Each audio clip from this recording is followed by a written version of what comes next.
আপনার হাতে থাকা ফোন কি শুধু আপনার সময় নষ্ট করছে? 20,000 টাকা দিয়ে ফোনটা কিনেছেন, কিন্তু আয় তো দূরের কথা, ১ পয়সা আসছে না। উল্টে রিলস দেখে, গেম খেলে মূল্যবান সময় নষ্ট হচ্ছে।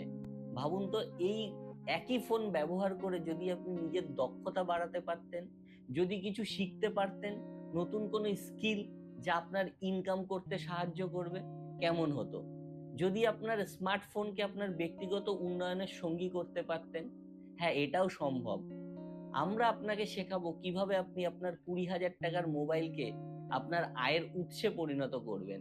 সামান্য কিছু ইনভেস্টমেন্ট আর সঠিক গাইডেন্সের মাধ্যমে আপনি এই একই মোবাইল থেকে শিখতে পারবেন এবং সব দক্ষতা যা এনে দেবে আপনাকে আর্থিক স্বাধীনতা। আমাদের ওয়ার্কশপ জয়েন করুন, জেনে নিন আপনার স্মার্টফোনকে ব্যবহার করে ইনকাম করার সঠিক পদ্ধতি। আর দেরি না করে আপনার 20,000 টাকার ইনভেস্টমেন্টকে সার্থক করে তুলুন। আপনার স্মার্টফোনকে করে তুলুন আয়ের উৎস। তো এই ওয়ার্কশপ জয়েন করতে গেলে এক্ষুনি আপনাকে স্ক্রিনে দেওয়া নম্বরে কল করে নিজের সিটটি বুক করে নিতে হবে। উদ্যোক্তার উড়ান ওয়ার্কশপে এক্ষুনি জয়েন করুন এবং নিজের নামটি রেজিস্টার করে নিন।